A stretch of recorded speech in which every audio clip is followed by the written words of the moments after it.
I'm all-pro cornerback Richard Sherman, and when I'm not chasing receivers, I'm trying to keep up with my kids. That's why Alberto beef jerky is my favorite snack. Alberto is delicious, lean beef, slow-cooked and seasoned to perfection, all natural and all delicious. Alberto beef jerky is protein-packed, so I can keep up with my busy. Raiden, stop grabbing your sister's hair. Alberto beef jerky. You get out what you put in. Refers to Alberto's all-natural line of beef jerkies. Minimally processed, no artificial ingredients. This is the Stephen A. Smith Show podcast.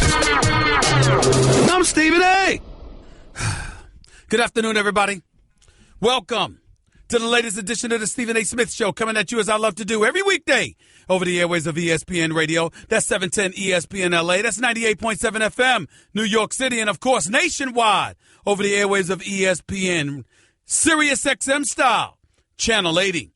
Number to call up, as always, is 866-729 ESPN. That's 866-729-3776. Got a jam-packed show coming your way today. Got a lot of stuff to get into as the month of July rapidly grows towards expiration. Lots of stuff to get into. Still Carmelo Anthony making news about how, he wants to be in Houston instead of Cleveland. Still Kyrie and LeBron making news because that situation hasn't faded from our psyches just as of yet. There was some news yesterday about Odell Beckham Jr. wanting to be the highest paid, expecting to be the highest paid player in all of football. I'll get into that, but it's something else that's on my mind right now because I listened to Cam Newton. And, Kat, if we have that sound, please don't hesitate to make sure we have it and play it, please, because I want everybody to hear. It happened after I got off the air yesterday. We got some sound from practice where Cam Newton was talking to media members. Obviously, he's not happy with Coach Ron Rivera and the plan for Cam Newton this upcoming season. Evidently, Cam Newton, Superman himself, wants to run the football. He does not want to be compromised, doesn't want to have his game compromised in any way, despite having a bevy of shoulder surgeries, fresh off of one right now with the Carolina Panthers trying to keep him healthy. Cam Newton still wants to be Cam Newton. Cam Newton still doesn't want to just drop back in the pocket and throw the football. Cam Newton doesn't want to just scramble because guys are not open and find a way to make sure that he gets himself loose so he can run for a few yardage. No, he wants plays, running plays, called for him, as has customarily been the case throughout his career in the sport of football. Listen to Cam Newton yesterday talking to the media. Take it away, Kat. I don't understand certain things. Like, that's my edge. You going to expect the lion not to roar? I couldn't imagine talking to Brady or talking to Aaron or talking to even Matt Ryan or Breeze and say, hey, you going to stay in the pocket all day like that? Like, that's where you feel comfortable at. In my career, over the whole body of work, the things that has put me at an advantage most times is having that ability to run.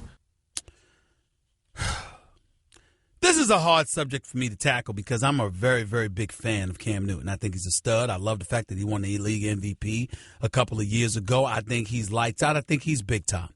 Not trying to take anything away from him, but Cam Newton, in my humble opinion, has no business mentioning himself in the name of a Drew Brees, a Tom Brady, or an Aaron Rodgers. He has no business mentioning his name in the same breath as those individuals. Here's the reason why. Because he's not the passer that they are. Now, overall talent, they don't have Cam Newton's athletic ability. They don't have his running ability. They don't have his size and physicality. All of that is true. Cam Newton has never been able to throw the ball like any of those three aforementioned individuals. He's never been able to throw the ball like Drew Brees. He's never been able to throw the ball like Tom Brady. He's never been able to throw the ball like Aaron Rodgers. Never. And the reality of the situation is that those individuals, they don't scramble intentionally. They scramble when they have no other choice. Their preference, their default position is to throw the football, as well it should be, because they don't have the ability to run the football. We get that. And in Cam Newton's case, we can certainly understand why he wants to run the football. But the reality of the situation is clear. Cam Newton has had a bevy of injuries. Ladies and gentlemen, since he has come into this league, Cam Newton, I think that I know it hasn't been a sack, but this man has been hit 922 times. 922. Second on that list is Russell Wilson. I don't know whether it's 615 or 650, something along those lines, but a distant second. And when you have had to absorb the punishment that Cam Newton has had to absorb, and you are the franchise player, why are you tripping over the organization trying to do something to safeguard their ultimate investment in Cam Newton, who's got about $60 million in guarantees? Why are you tripping over that? They drafted Christian McCaffrey out of Stanford for a reason. They got Kelvin Benjamin for a reason. Cam Newton threw for 4,051 yards his rookie year. He hasn't done it since. He completed 60% of his passes that year. He's only done it again once. In the Tom Brady, in the Aaron Rodgers, in the Drew Brees, you're talking about dudes who complete 67 to 70% of their passes religiously. As a pure passer, and I love me some Cam Newton, he ain't on that level. Now, granted, that might say, well, Stephen A., that makes his point, because obviously he might know that he's not on that level if you're just asking him to drop back in the pack and pass when it's strictly scrambling with the football. I don't have a problem with Cam Newton scrambling with the football. I have a problem with Cam Newton wanting actual running plays called for him. If you're scrambling in the pocket and there's nobody there and you want to scramble out of the pocket, God bless you, go for it. But to actually have running plays called for you, where you're running in between tackles and you are fresh off of shoulder surgery and your shoulders are what you need to throw the football in the water of tacklers who are coming after the quarterback. I don't understand why he would have a problem with this. It doesn't make any sense to me. 866-729-ESPN is always the number to call up. That's 866-729-3776. That's just one of the things that we'll get into today. The other thing is, ladies and gentlemen, I'll get into Odell Beckham Jr. in just a second, but this whole Colin Kaepernick thing, I mentioned it 2 days ago. People are still calling. People are still emailing and Twitter and tweeting and all of this other stuff. Let me be very, very clear. I'm going to say it one more time. I believe Colin Kaepernick's being blackballed. And I don't believe it's fair. Did he bring it on himself? Absolutely he did. Did he come across as a flaming hypocrite when he announced to the world that after refusing to stand for the national anthem and he was going to continue his stance until change occurred and black folks and minorities weren't being prejudiced against? And then he turns around and acknowledges while he's promoting change and pushing for change, he refused to vote. That's why I called him a flaming hypocrite. That hasn't changed. But there's nothing that Colin Kaepernick has done that warrants him being blackballed. And make no mistake, he's being blackballed. Now, I sincerely hope that John Harbaugh changes those things. After all, the man did play for his brother, Jim, in San Francisco. That's number one. Number two, John Harbaugh spoke out eloquently and adamantly a couple of months ago, swearing that Colin Kaepernick wasn't being blackballed. Third, Joe Flacco is injured with his $24.55 million self. Ain't done a damn thing since he won the Super Bowl. Now he's hurt. He can't go. And you need a backup. I think some dude just got signed from Arena Football, for crying out loud, ahead of Kaepernick. Some dude named Dan Orlovsky got picked up by the Rams, if I remember correctly, a few days ago. But Colin Kaepernick can't find a job. I mean, come on. He's being blackballed. And to me, it's incredibly alarming because what you're trying to do is keep minorities in their place. Because what you're doing is you're providing a disincentive to speak out, to do what our American Constitution and beyond allows us to do. Colin Kaepernick's protest was peaceful. It didn't impede anything. The games were still played. nobody else was prevented from standing for the national anthem. People were still walking through the turnstiles, and they still watched him and other guys play. What'd he do? He took a position you didn't like. That's all.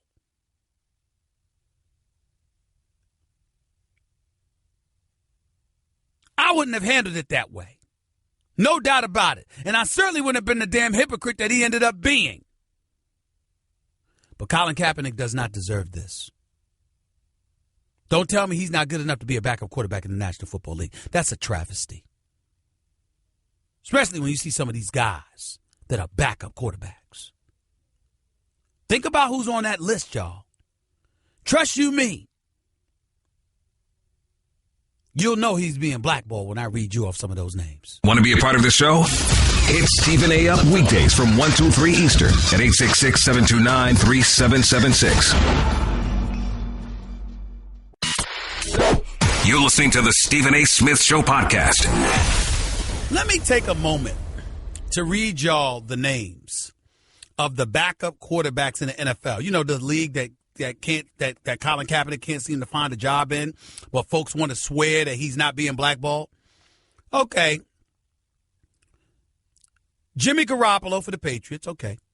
Matt Moore for the Dolphins. Trevor Siemian or Paxton Lynch for the Broncos. Colt McCoy for the Redskins. Deshaun Watson, 12 overall pick for the Houston Texans, backing up Tom Savage, at least for the moment. That won't last long. A.J. McCarron for the Bengals, no problem with that. He deserves it. T.J. Yates, okay, or some dude named Nathan Peterman for the Bills. Mitchell Trubisky, number 2 overall pick by the Chicago Bears, or Mike Glennon. Chad Henne for the Jaguars. Don't laugh. Geno Smith for the Giants. Drew Stanton for the Cardinals. Kevin Hogan, Brock Osweiler, or Deshaun Kaiser for the Browns. Chase Daniel for the New Orleans Saints. Keeps finding jobs. Never plays, but keeps getting money. Didn't play for Kansas City. Didn't play for Philadelphia. Now he's with the Saints. Getting paid, but don't play. But that's all right. Derek Anderson for the Panthers. Nick Foles is back with the Eagles. Ryan Mallett is with the Ravens. Case Keenum is with the Vikings. Matt Barkley and C.J. Beathard is with the 49ers. Bryce Petty and Christian Hackenberg is with the Jets. Landry Jones and some dude named Josh Dobbs with the Steelers. Javon Boykin for the Seahawks. I like him. Patrick Mahomes drafted by the Chiefs. We get that. Matt Castle for the Titans. He's still in the league, y'all. He's still in the league. All right? He ain't done a damn thing since Tom Brady got hurt in 2008. Okay? And he ended up going 11-5 or whatever it was as the quarterback. Ain't done anything since. Kellen Clemens. Remember that name? He's still around, y'all. He's still around. He's a backup. Connor Cook and E.J. Manuel with the Raiders. Matt Schaub. You know, Mr. Turnover himself. He's now with the Falcons. Some dude, Brett Hundley for the Packers. Kellen Moore with the Cowboys. Scott Tolzien with the Colts. Sean Mannion with the Los Angeles Rams. Who the hell is that? Jake Rudock. And Brad Kaya with the Lions. And Ryan Griffin with the Buccaneers. I read off at least 20 names that should be replaced by Colin Kaepernick. At least 20.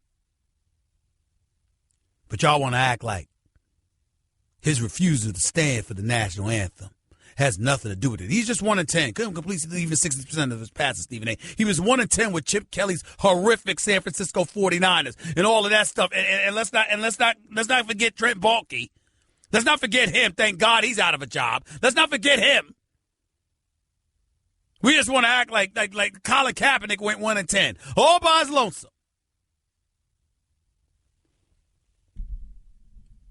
Please. To the phones we go. 866-729-ESPN. Kenneth, you're live with Stephen A. Talk to me. Hey, Stephen A. Smith, I got a lot of respect for you, man, but I know you like to duck that Kaepernick conversation, so I would just go to Cam. Why would I? Well, seriously, why would I want to duck the Kaepernick conversation? Because, man, let's be honest, you didn't like the fact that he took the knee in the first place because you think America is the greatest country in the world. Stop right there. No. I'll give you a chance to speak. Stop right there. I do believe that America is the greatest country in the world, but I never, ever disagreed with his stance. I even went on Good Morning America and defended his stance and his right to have it. What I said is that he came across as a flaming hypocrite when he, in one breath, talks about how he's promoting change, and then in the next breath, he acknowledges that he refuses to vote. I happen to be old school. I happen to have been raised by old schoolers, and I emphatically believe that voting is the number one instrument for change that we have in the United States of America, and I disagreed with his stance. Having said all of that, I don't believe he deserves to be blackballed. I do believe he deserves to have a job, and I don't believe the commissioner, Roger Goodell, John Harbaugh for the Ravens, or anybody else know what the hell they're talking about or are being honest, rather, when they say he's not being blackballed. So in the end, my only issue with him is his refusal to vote. Nothing else.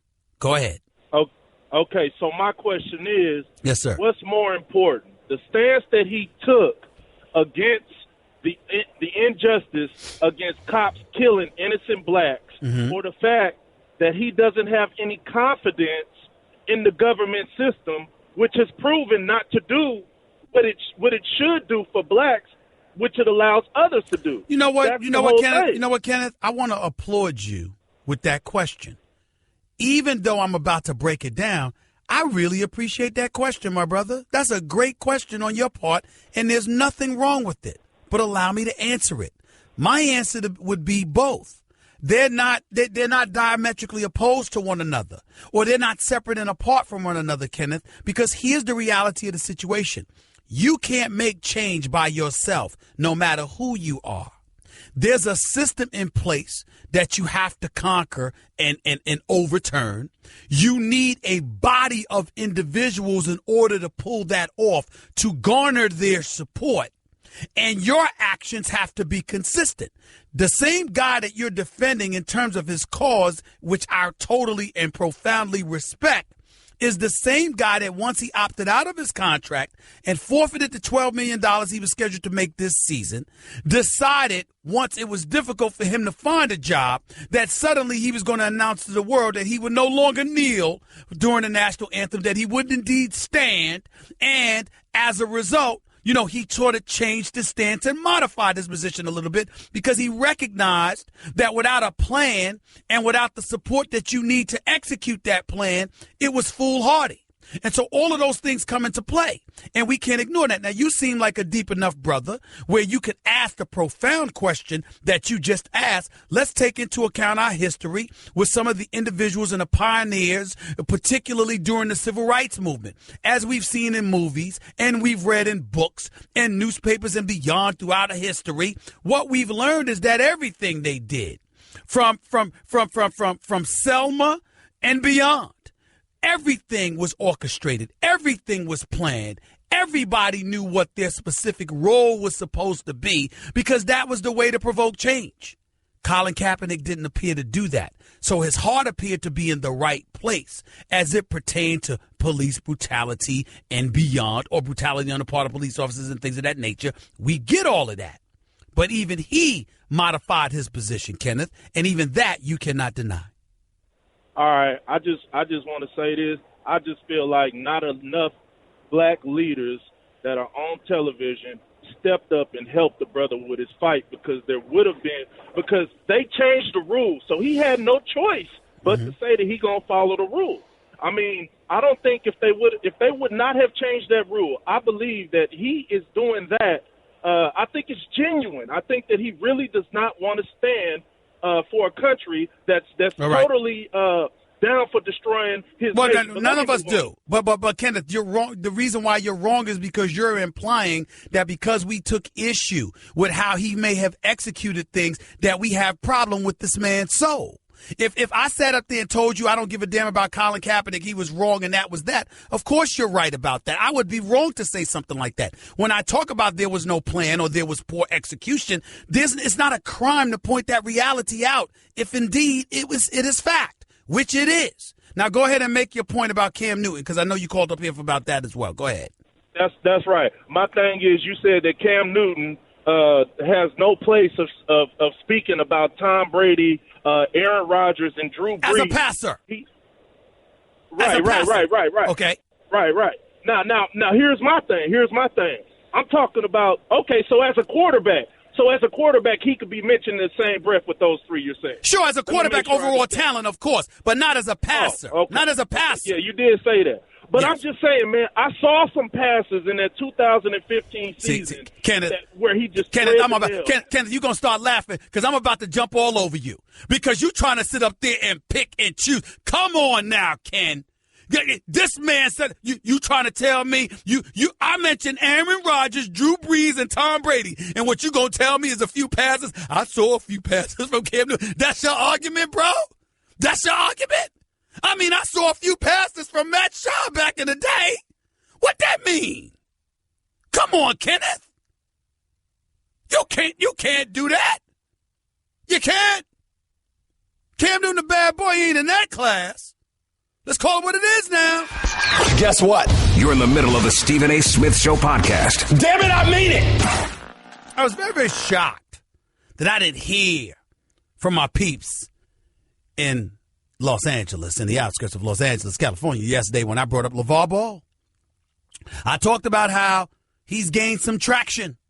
He's made a difference. He's proved that his marketing has been genius thus far, and how that could ultimately affect the Los Angeles Lakers. I sense that there's people out west, they're a little bit scared.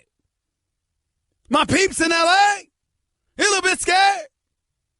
Because if the Lakers don't end up being that great, and people are looking at Lonzo Ball and they're saying, well, the shot is ugly, and the jumper can't get off, and yeah, he can make cats better with his passing ability, but he's getting scorched for 40 a night off of the point guards that he's faced against, et cetera, et cetera.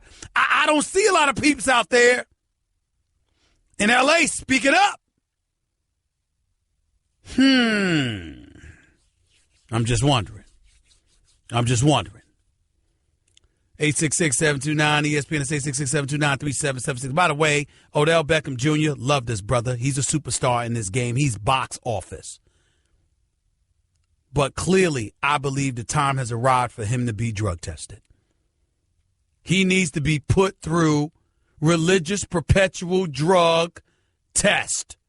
If he thinks he's going to ever be the highest paid player in football, with quarterbacks running all over the place, you think a wide receiver is going to get paid more than a quarterback? Have you lost your mind? Nonsense. Completely delusional on his part. Won't happen. He's a stud. He's a bad boy. He's definitely worthy. He's definitely overachieved.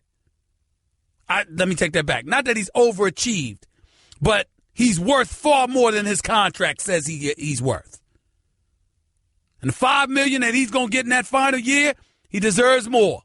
And if Antonio Brown and Julio Jones and Des Bryant, or really Antonio Brown and Des Bryant, both making $17 million this year, with Antonio Brown rolling up to the Pittsburgh Steelers Patrick facilities in Latrobe, Pennsylvania, in a Rolls Royce, like one of those old Rolls Royces, convertibles sitting in the back seat. It's a little extreme.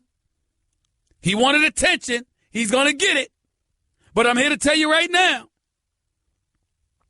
if they get $17 million, Odell Beckham Jr. is worth in that ballpark. Eventually, he may be worth more than them right now. I don't know if you give it to him right now because his temper tantrums and things of that nature, we got to make sure he's out on the field, ready to play. Don't get himself in trouble. Don't become the distraction. The money ain't just for football. The money ain't just for catching touchdowns. The money is also for being a leader and being somebody to galvanize the troops and get them set to go all out so you can win football games, not just so you can get your numbers. You can't pull that off hanging out on boats with a bunch of brothers in South Beach the week you got a playoff game against the Green Bay Packers. Can't happen. I'm a fan of Odell Beckham Jr. I want him to get paid. And just because he did what he did, don't make it, he wasn't a criminal or anything. He didn't break any laws. They had an off day in practice. He went down there for the day. It wasn't wise. I wouldn't have done it. But he didn't. Don't treat him like a criminal because of it. But you ain't going to be the highest paid player in the game. First of all, because you're a receiver. And secondly, the way you act at times scares people into investing in you long term. That's the reality. He has to deal with that. Back to the phones we go. JP in Brooklyn. Talk to me, baby. You're live with Stephen A. What's going on? What's up, Steve? Thanks for having me. Thank you for calling. Thanks. Odell Beckham, I'm going to have to agree with you. He's still a receiver. And I don't think he's top 4 to be talking like that, because there's other receivers I will put ahead of him. I would put even Deshaun Jackson ahead of him. No. Come on, JP. You went too far. Deshaun's my man. Deshaun's my man, but he's a deep threat. He ain't the route runner that Odell Beckham Jr. is. Stop that. Watch and see how the Buccaneers do this season. And remember, I'm going to hold you to what you said about Winston. I'm going to hold you what you said about that quarterback, that you think the Washington Redskins quarterback is better than him. You said that. Watch the Buccaneers. Hold on. Jameis Winston? Jameis Winston? Winston. Well, wait a minute. Kirk Cousins, I said this. You're pointing to what I said when I was in Tampa for training camp last year before the season began, right? No, after the season. You remember we was listing the top. It was a radio. It was somebody called the radio. Okay, after the season. But he is at this moment, JP. Now, Jameis may change things around, but as of right now, Kirk Cousins is better right now. You see what you say? That's blasphemous. I don't believe you just said. Oh my God! Right now, Stephen A. Smith. I don't believe you are saying this on the radio. Okay, but wait till the season. The season's about to start, and hold on, JP. Listen, yes. I understand and concede you may be right. I'm saying at this moment, a game hasn't been played yet for the 2017 NFL season. Listen, you got to listen, JP. For the 2017 season, a game has not been played. Thus far, through 2016, Jameis Winston is not better than Kirk Cousins. Jesus. I don't believe you say it. Kirk Cousins had Deshaun Jackson. All right? And now Jameis has him. And now Jameis has him. And now Jameis had him. And I'm saying to you, if Jameis ends up having a better year than him and proving he's better, that doesn't take away what I said for this moment. Kirk Cousins had the last 2 years. He's been franchised the last 2 years. 23, 24 million each year. Why? Because he's throwing for 4,000 yards and getting it done. I believe in Jameis Winston. I think Jameis Winston's going to be a star, but he's not there yet. You got to give Deshaun Jackson, that 4,000 yards. Don't give it to Kirk Cousins. What about Pierre Garçon? What about Jordan Reed, JP? I mean, all of them. You can give it to him. Those guys. Exactly. Now, he don't have those guys. I don't even see the Washington Redskins even in the playoffs. I got you. Neither do I. I don't know if that's going to happen this year either. I got to admit to you, because I think Dallas and the Giants will make it to the playoffs before Washington or Philadelphia. But until that happens, the fact of the matter is Kirk Cousins' resume at this particular juncture is better than that of Jameis Winston's. It's a fact. I got to run, JP. Daddy, where do babies come from? Honey? Mommy went to the store. Oh, well, you see, there's a mommy and a daddy, right? Right. And see, when they call Geico, they could save a bunch of money on car insurance. Oh, really? And that makes them happy? Yes, that makes them very happy. That's good. Yeah. Well, I'm glad we could have this talk, Sunshine. Geico, because saving 15% or more on car insurance is always a great answer. Guess what? You're in the middle of the Stephen A. Smith Show podcast. Damn it, I mean it! Mario in Connecticut, you're live with Stephen A. Talk to me, man. Can I ask afternoon, Stephen A. How are you? I have two different scenarios that prove about Colin Kaepernick. I want your opinion. Sure. The first is, do you think last year Brian Fitzpatrick did the same thing as Colin on the Jets? Do you think he would be backing up right now in Tampa Bay? I'm sorry. Who's that you said, sir? I'm sorry? Brian Fitzpatrick. If he would have did the same thing as Colin Kaepernick last year, do you think he'd still be in the NFL right now? That's a great question. I don't know. I'm inclined to say yes. He would be in the NFL right now. Okay. And let's say the second half. Let's flip on its back. Cam Newton did the same thing last year. As great as he is, do you think he would be blackballed? Well, it's impossible. It's impossible to blackball Cam Newton right now because he's too great, and nobody would do something like that. The great ones don't have that problem. Does that answer your question, Mario? Mario, are you there? I'm sorry, we lost you, buddy. Appreciate the call. Let's go to Josh in New Jersey. You're live with Stephen A. Talk to me, man. What's going on, Stephen A? It's a pleasure. Thank you, man. Go ahead, buddy. All right, so the Odell obviously wants to be paid the highest paid in the league. That's, to me, is blasphemous. I mean, you can't even keep your composure down when you're in a game in the middle. You're kicking nets. You want all of this. You got to lead by example if you want that type of money, at least in my opinion. Okay. Well, listen. So I was wondering how, I know you kind of touched on it a little bit earlier. How do you feel about him wanting that kind of money? Well, I don't have any problem with any great player wanting their money. Wanting it is one thing, expecting it is another. Like, you don't get to do what you want to do, act the way you want to act, be oblivious to the obligations that come along with it, and just have your hand out for the money. It doesn't work that way when you're asking somebody else for their money. You have to capitulate and acquiesce to their demands to some degree because they're the ones making the investment in you. Because it's the risk for them, not you. If you get the money and you sign your name on a dotted line, you can act any old way you want to and your money's still guaranteed. And if Odell Beckham Jr. has shown a propensity to take advantage of such things, that's problematic for the Giants if they invest that kind of money in them. And that's where you got to watch yourself if you are them. Yeah, I mean, just him, losing his cool, getting suspended, you're paying him, if, like I said, I doubt he'll get that $25 million. But if you do pay him top receiver money, $18, $19 million, you miss him for 3 games because, say, he gets suspended for something that he did on the sideline or maybe get into another fight with Josh Norman or another cornerback on the team. Yeah, that's true. All of those things are things you got to worry about. There's no denying that. Can't even think to deny it. Be honest with you. Totally get it. It's coming. It was awesome. All right, man. Thank you so much. Let's go to Jesse in New Jersey. You're live with Stephen A. What's up, Jess? Hey, what's going on, man? Talk to me, man. First-time caller. Thank you, man. So I wanted to find out what you think is the likelihood that the New England Patriots are still engaged in some kind of gamesmanship. Because after Spygate and Deflategate, I think it's still better than 50%. So that's my first question. I don't understand what you're asking. Do you think? Do I think they're still trying to cheat? Yeah, by what? Yeah. I don't believe that. I mean, I don't want to rule it out because there's Spygate, and then after that there's Deflategate. I don't view, believe it or not, as crazy as this sounds, I don't view Bill Belichick as a cheater.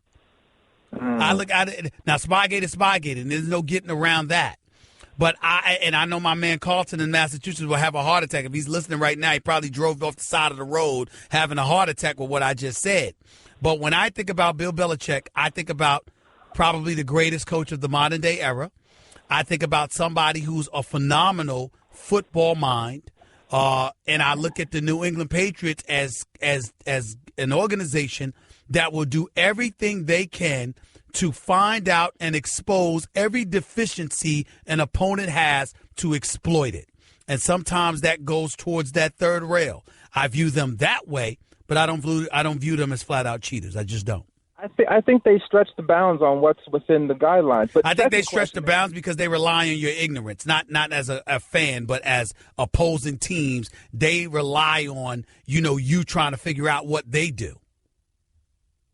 What they have done. When he eventually gets to 30, there should be an asterisk by his plaque for Spygate and Deflategate. Bill Belichick? Yes. Absolutely not. Absolutely not. I don't believe it. I don't believe it. Because it doesn't matter. After Spygate, they go 16-0. They win a few more years. Then you got the Deflategate situation. What do? They find out Tom Brady gets suspended. They win the damn Super Bowl. I don't want to hear that. No asterisk. They're the Patriots. That's just a sample of what you'll hear on the Stephen A. Smith Show. Weekdays at 1 p.m. Eastern on Sirius XM Channel 80 and the ESPN app. It's all-pro tight end Rob Gronkowski. And nothing fuels my patented Gronk spike like all-natural Alberto beef jerky. Lean beef, slow-cooked, and seasoned to perfection. It's all-natural and all-delicious. Don't take a chance with some wimpy snack. Go with protein-packed, all-natural Alberto beef jerky. Alberto beef jerky. You get out what you put in. Refers to Alberto's all-natural line of beef jerkies. Minimally processed, no artificial ingredients. This is the Stephen A. Smith Show podcast. I'm Stephen A. It is always my pleasure to talk to my next guest, the former coach at Texas, former coach at Louisville, present coach at South Florida. The one and only Charlie Strong is on the line with yours truly. What's going on, Coach? How are you, man? How's everything? And, we started practice. I've got 3 days in, and the team has a really good attitude, and they're working really well. But it is going really good. Living in Tampa, to have just a whole new experience, and the USF family has really welcomed me in. What drew you to this particular job? Why South Florida? Was it a situation of timing? Did you not want to wait for another head coaching job, or was it something else that very, very few people may know? Well, when you look at, after the Texas situation, I kind of sat there for 19 days. So there was a lot of jobs open, a lot of opportunities to go be a coordinator. And I just wanted my own job. I said I want to be my own. I want my own program, and that way I don't have to work for anyone else. So when the South Florida position came available, and Willie, who left me some really, really good players, Stephen A., he did a great job of recruiting, left me some good players. When he went to Oregon, I had been from afar, had seen this program because the number of years that I spent in Gainesville, but then when the opportunity came to go be the head coach, I said, what, that's a program that you have a chance to go build. You can recruit you in the middle of the state where you have a really solid recruiting base, but you can get the guys there that you need to go compete for a championship. Charlie Strong, head coach of South Florida, right here with Stephen A. on ESPN Radio. How would you describe your 3 seasons at Texas? Could you put it in its proper perspective before they decided to move in a different direction? How would you describe those 3 years there? Well, I look at it, Stephen A., and didn't win enough football games, but I will say this, that I felt like I've built a solid foundation there, and that I would like to think that I left it in that's in really good hands, which it is in good hands. But when you look at Texas, we didn't win enough games, but I learned that from that experience is that I became a better head football coach. And the reason why I say that is that's just the managing the external influences from the outside, just the media you have to deal with. It's so much that you deal with there, and it just made me a better football coach. And now the only thing it's done for me is just made me. It has. It's just I'm a better coach. When you say that, one of the things that jump in my mind, Coach Strong, is that you were down there and you were quick to make some changes. If people weren't acting right, conducting themselves, upholding the level of standards that you definitely wanted to ensure was implemented, they had to go. Knowing you, the principled man that you are, you're certainly not going to compromise on that in any way. I sort of got the impression from the outside that there were those who wished that you would, that it would help ingratiate you with players better, so, you'd have better players on your roster and a better program. What do you say to people that had that kind of thinking about you at Texas and still may maintain that kind of thinking about you now that you're at South Florida? Stephen A., our job, and we have a lot of jobs, and one of our jobs as a head football coach is to watch young men grow and develop. There's standards within everyone's program. There's discipline. And I always look at it like this. Young people are looking for discipline. They want direction. They want somebody to motivate them, and then you teach them how to lead. And when you feel like that you're not getting that done within your program and some guys want to go in a different direction, then I always say this. My job is not to run them off. I don't want to see any young man leave a program because I think like this, Stephen. If I get rid of them, where else do they go? Some of them have nowhere else to go. They can't go back home. So the streets end up eating them up. And now they're not prepared for what's ahead for them. So I'd say to him all the time, listen, you're going to do what I ask you to do. You may not like doing what I ask you to do, but I'm only doing it because it's going to help you in the long run. And because I want to see you be successful. I don't want to see you walk out of here and without a degree in your hand, because now you have no chance. You have no chance. If you walk out of this universe without a degree in your hand, you have no chance to be successful. And do they listen to you, Coach? Well, do you find, and I'm not talking about you individual like Charlie Strong. I'm talking about today's generation of youth considering social media and beyond, the temptations that are out there, not just the typical temptation, whether it's girls or drugs and alcohol and things of that nature. I'm talking about the temptation to talk, to express yourself with social media and things of that nature, to bring the video everything, to bring yourself the kind of harm that normally back in the day guys didn't have to worry about. Do they listen to you when you try to really, really send that message to them and educate them about the importance of avoiding some of these pitfalls? Yeah, I had this conversation just 2 days ago with a good friend of mine, and he's talking about just young people. And I said that what has happened to young people, social media, because of some of them read so much negative things that are said that some of them believe it. But what happens is you have to each and every day, you have to talk to your players about it. You have to express to them, hey, listen, this is a pitfall for you. You cannot do that. And sometimes, I go as far as to say, you know what, just if you're going to, before you push send on that, think about where it's going or who you're sending it to. But it is hard. And what's really tough is that they have so much pressure on them. I tell them there's social pressure, there's sexual pressure, there's just pressure that is all around them. But there's some are still searching for who they really are. Who am I? What's my identity? And it has to come back to where each and every day it has to be a conversation where you educate them. You have to educate young people these days because some of them have never traveled a road that you or I have traveled. Mm-hmm. And the only thing we're trying to do is help them. Charlie Strong, head coach of South Florida, right here with Stephen A. on ESPN Radio. Coach, you're taking over a team that was 10-2 last year. As you said, Willie Taggart did an outstanding job before he departed for the Oregon job. Now you've got pundits out there predicting that you guys are going to go 12-0 in the American Athletic Conference overall. Not every game is a conference game, but 12-0 overall for your squad. How do you manage those expectations? That's what's really tough. And I was just talking to my team the other day, and I said, listen, guys, what's critical is we have to win every day. And don't worry about what people are saying because we're going to have to play it game by game, which, it's always said. But the key thing is last year we won 11. We can't go back and become complacent and become overconfident.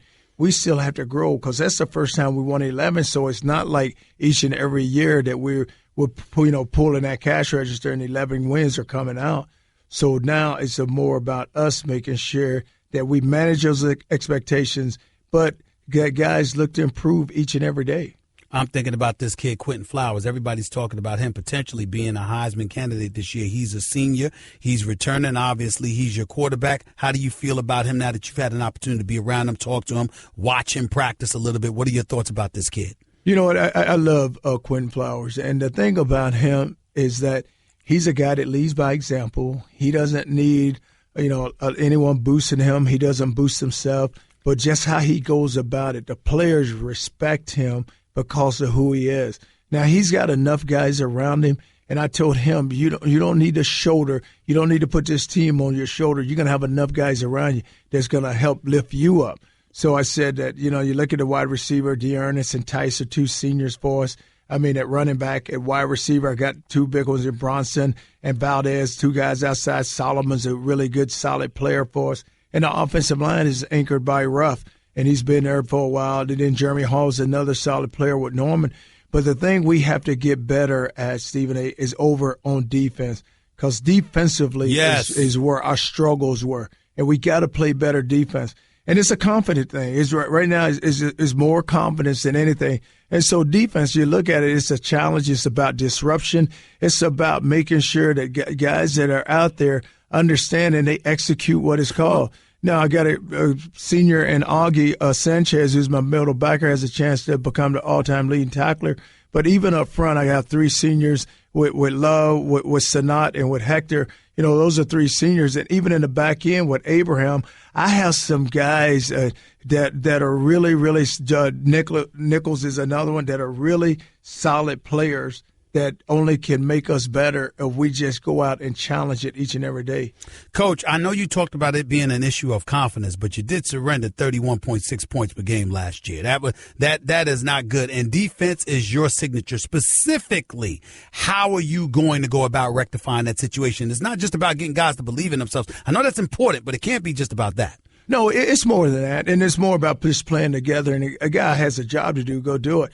You know, you look at some of the big leagues that we let get away from us, but you know the good thing about it, their whole attitude has changed, and once you give, it's all about just making sure you give a player something and demand he do it. You know, it's things that we got to get done, and the only way we're going to win is defense got to play good. Our defense, to get to championship level, our defense is going to have to play. With that being said, obviously one of the other things that was in the news is that, Ole Miss, Hugh Freeze stepped down amid his scandal. You were the wide receivers coach there back in the day. Your name's been thrown out there as a possible replacement. I know it's a silly question considering that you just arrived at South Florida, but people are talking about you throwing your name in the hat or whatever. Any possibility at all that you could be lured to the SEC, sir? Is that possible? Stephen, I have a great job. I really do.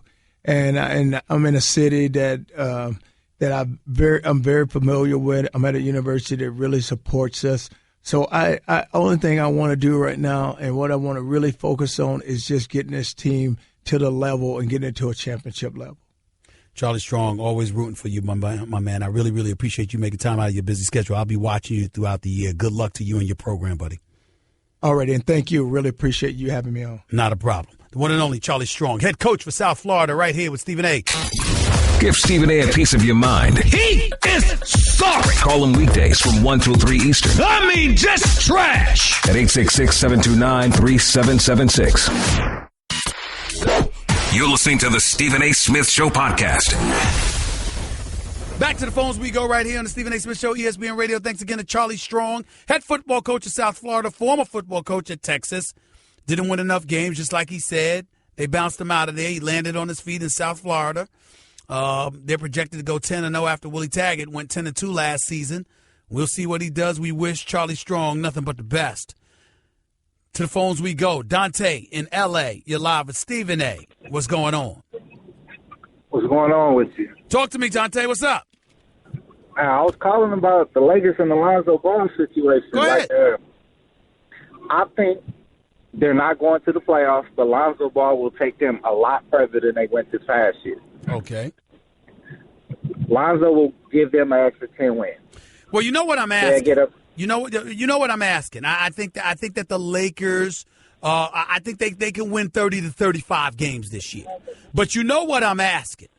I'm saying to you, if they struggle, as they struggle, considering the cachet that LeVar Ball has brought to his son and what he's been doing, and it seems to be working, if he speaks out against the Los Angeles Lakers, essentially that's somewhat speaking out against Irvin Magic Johnson. How is Dante going to take it?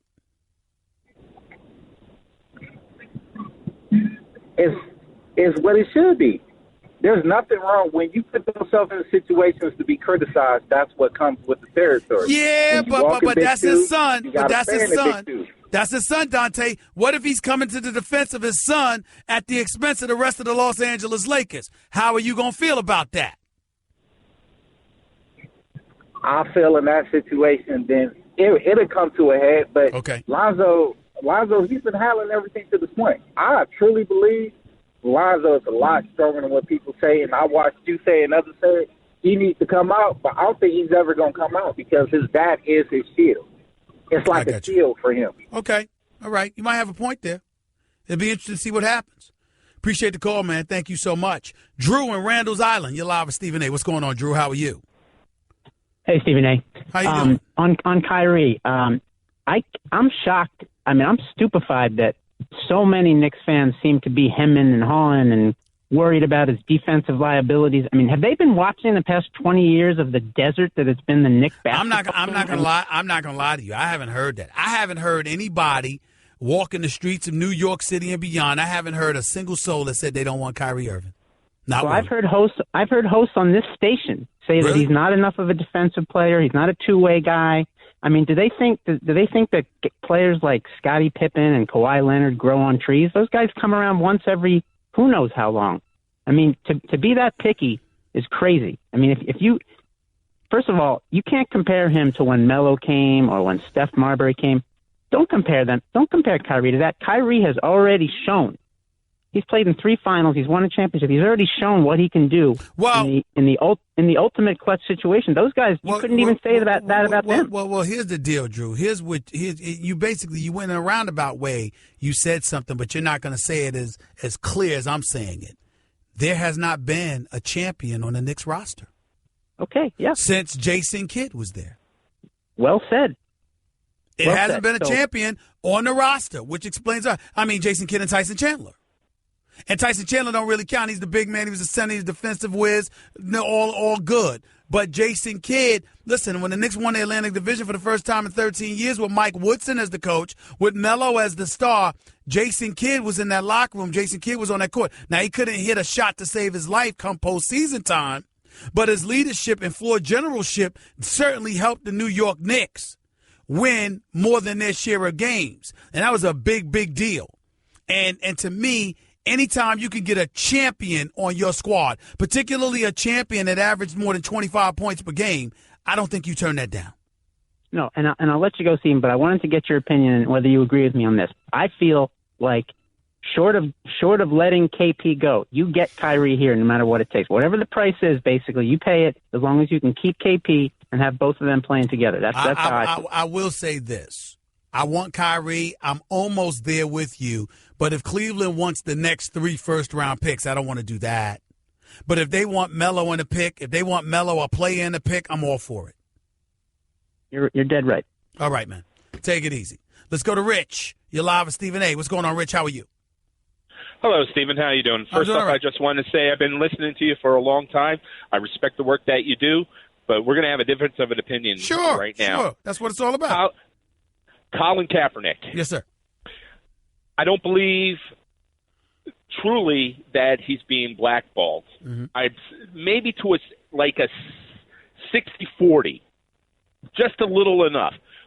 My reasoning is this. Does he want to be an NFL backup player because that's what he's going to do, and he's going to get the league minimum probably, or does he want to be an activist?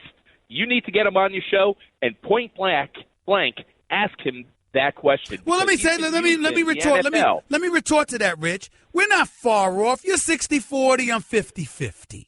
In other words, I think that had just as much to do with it as his 1-10 record, his inability to complete 60% of his passes, combined with the fact, like John Harbaugh said, where's his focus going to lie? Because if you want somebody to bring you on their team as a football player, they need to know you're going to be focused on football instead of being an activist.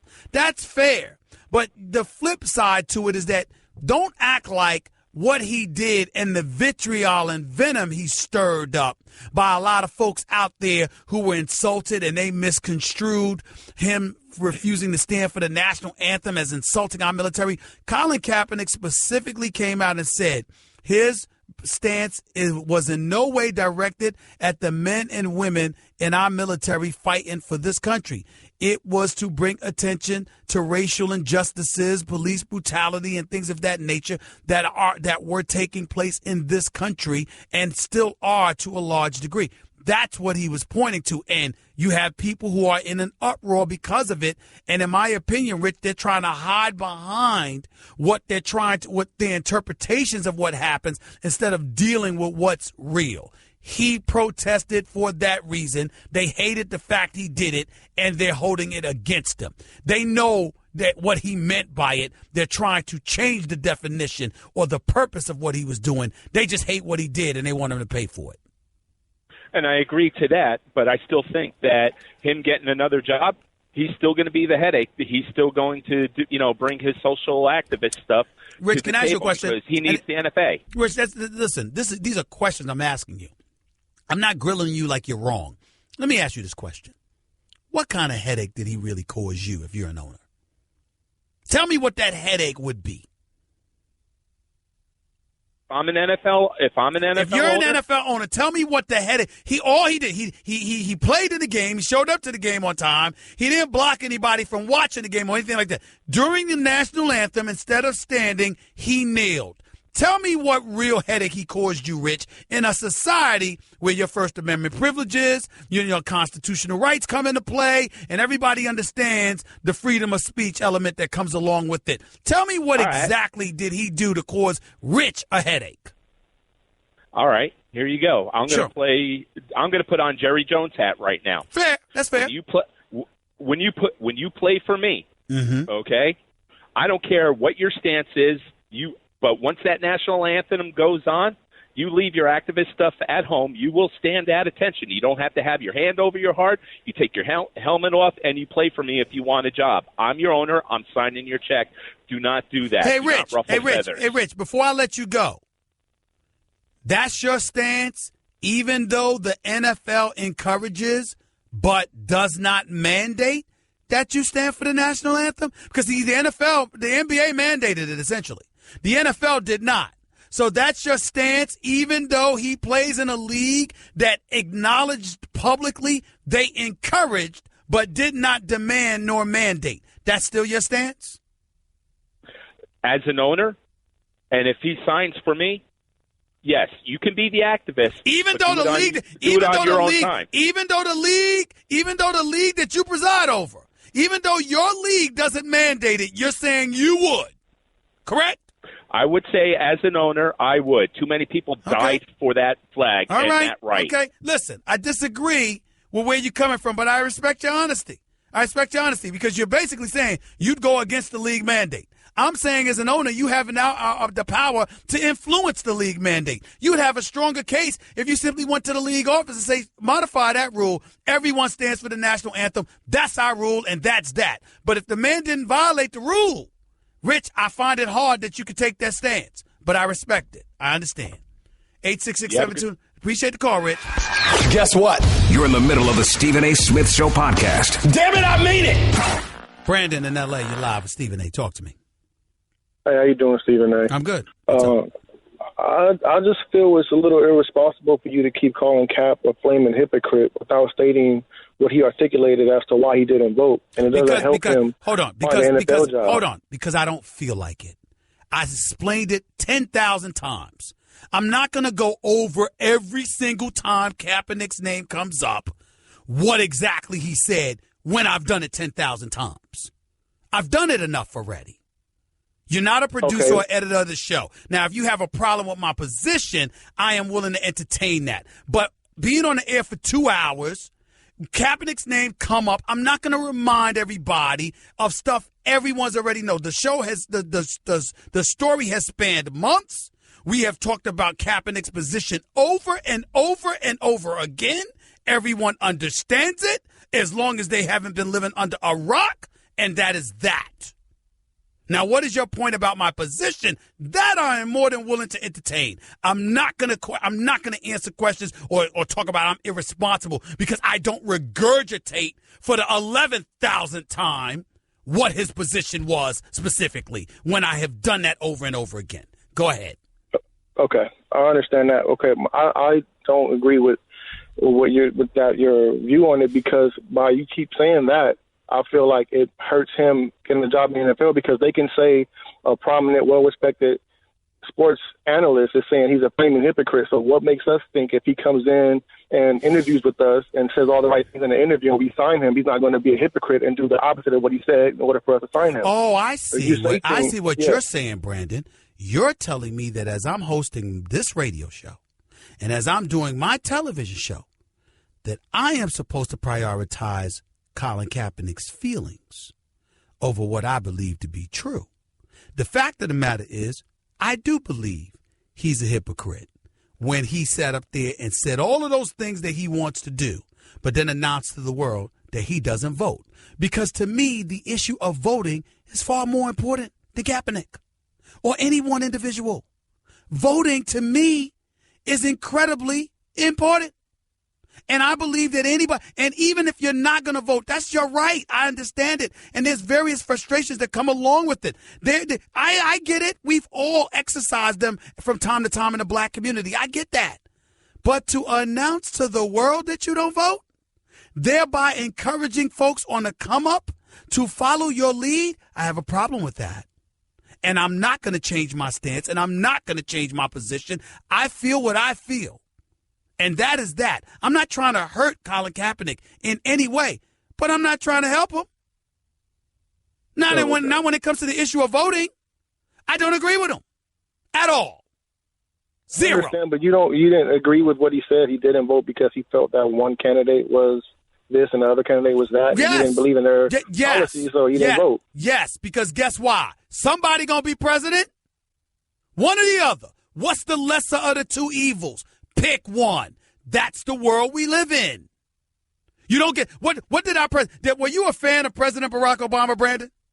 Yes, sir. Remember his speech at the DNC? Yes, sir. And let me echo the line for you because I got it by heart. If I remember it correctly, I hope I got it word for word. But he said up there and said, you can't afford, to be divided from her just because you don't agree on every single issue. You got to get in the arena with her. Because America is not a spectator sport. You understand? It's not about yes, he will. It's about yes, we can. Remember that? Yes, sir. That's what he was talking about. So he was talking about jumping in and you can't desert people just because you don't align with them on every issue. I don't align with Colin Kaepernick on the issue of voting. But I totally agreed with his stance in terms of brutality on the part of police officers, racism and prejudices that have been exercised against disenfranchised communities throughout this country's history. I totally agreed with him on that. I don't agree with his position on voting. I'm not bending on that. I don't care what anybody says. I will not bend on that. I get what you're saying now. I'm glad I was able to get through and hear it from you. All right. Thanks a lot for the call, buddy. And I appreciate the call. And I appreciate your consciousness as well. Thank you for that. Colby, you're live with Stephen A. What's up? Stephen A., appreciate you having me on. So my question, I guess, would be if you're Dan Gilbert or, Kobe Altman now, do you try to trade Kyrie to another Eastern Conference team, or you're going to have to deal with perennially? I'm not thinking LeBron. Kobe, I'm not thinking about the Eastern Conference or Western Conference. I'm thinking about the best deal. Whatever deal I can get for Kyrie Irving, I'm going to take because I got LeBron. And I believe LeBron is better than Kyrie. And I believe no matter what Kyrie can do, it won't usurp what LeBron brings to the table. And because of that reality, I am going to get the best deal. I'm not worried about Kyrie's feelings. I'm not worried about LeBron's feelings. I'm not worried about anyone's but my own. If I'm Dan Gilbert of the Cleveland Cavaliers, I'm the owner. I cut the checks. I got him locked in for the at least next 2 years minimally. And he is going to go where it best suits me, not him. Because I did not ask to trade him. He is asking to be traded. So he's going to capitulate to my desires. It ain't going to be the other way around if I'm Dan Gilbert. Right. I guess the question I had is that if you, I guess, have a hint that LeBron James is going to leave you as Kyrie Irving, somebody you want to see for the next 3, 4, 5 years, if LeBron does in fact leave you, I guess that was my big question. Well, Kyrie, I think you move Kyrie because Kyrie made it very, very clear. He can listen. The man knows that if LeBron with LeBron being there this year, the likelihood is they're going back to the finals next year. He knows this already. And because he knows that, and then he suspects that LeBron may leave after next year, and that he'll be left with the team, and it will be his team, him still asking for a trade is him still telling you he no longer wants to be in Cleveland. Right. Okay, yeah, and that makes sense. I guess that I would be worried about competing against him, but that makes sense. All right. You're listening to Love Advice with Leanne. Caller, you're on the air. Hi, Leanne. Longtime listener, first-time caller. Why, in your professional opinion, do you never take my calls off the air? Is this Carl? Yep, it's Carl. I mean, we had a few dates. Everything was great. I thought, Well, when you switch to Geico, you could save a lot of money on car insurance. Okay, awesome. You should call them. I will. Geico, because saving 15% or more on car insurance is always a great answer. Guess what? You're in the middle of the Stephen A. Smith Show podcast. Damn it, I mean it! Let's go to Abraham in Cali. You're live with Stephen A. What's going on, man? How are you? How you doing, Stephen A? I'm Big doing all fan right. over here, bro. Thank you, man. Go ahead. All right. So, Alinka and Magic Johnson from the L.A. Lakers, they talking about getting 2 superstars to take us to that next level. Mm-hmm. Who are these 2 superstars, realistically? Everyone's talking about Realistically, Paul George is one. Conceivably, LeBron James would be the other because people are thinking that he's going to decide to bring his talents to L.A. Because he has aspirations and he doesn't owe the city of Cleveland anything. I know that Paul George's agent doesn't want Paul George in L.A. with LeBron, but I know that Paul George originally told the Cleveland Cavaliers if they acquired him in the trade, no matter what he told the Lakers, he would stay in Cleveland as long as LeBron stayed there. But the second LeBron is out, he's out, and the only place he's interested in going to was L.A. So that's the story. How plausible things are remains to be seen because things could change, as I'm sure you well know. I do know that. You never know what's going to happen in the NBA. There you go. Appreciate the call, buddy. Thank you so much. Have a nice weekend. Patrick in Cali, you're live with Stephen A. What's up? Patrick, hey, are you there? I appreciate you having me on, man. Go ahead, buddy. Go ahead, man. Hey, I just wanted to touch on this Colin Kaepernick one more time, talking about the voting and all that. We actually, I was able to get on with you a couple months back when this thing was going on, and we spoke about it, so I appreciate the ability to do it twice. I'm just going to ask a question to you, and it's going to seem a little bit funny, so just bear with me. But, if I was to put fecal matter into a bowl and put a spoon in it, and then I was to put fecal matter onto a piece of bread and use another piece of bread to make a sandwich out of it, and I put that bowl and that sandwich on the table, would it really matter to you if I let you vote on what was for dinner? That's a horrible example. That's a horrible. That's a horrible example, and the reason why is because I have plenty of options as it pertains to what to eat. I don't have plenty of options as it pertains to who's going to be my commander in chief for the United States of America. You have 2. But if both of the options that you're given you look at as being terrible options and neither one of them is going to do good for you or the country, then, it's the same kind of analogy, essentially. You're still being force-fed. But you think it is. I don't. I don't believe it's the same kind of analogy. Because, for example, both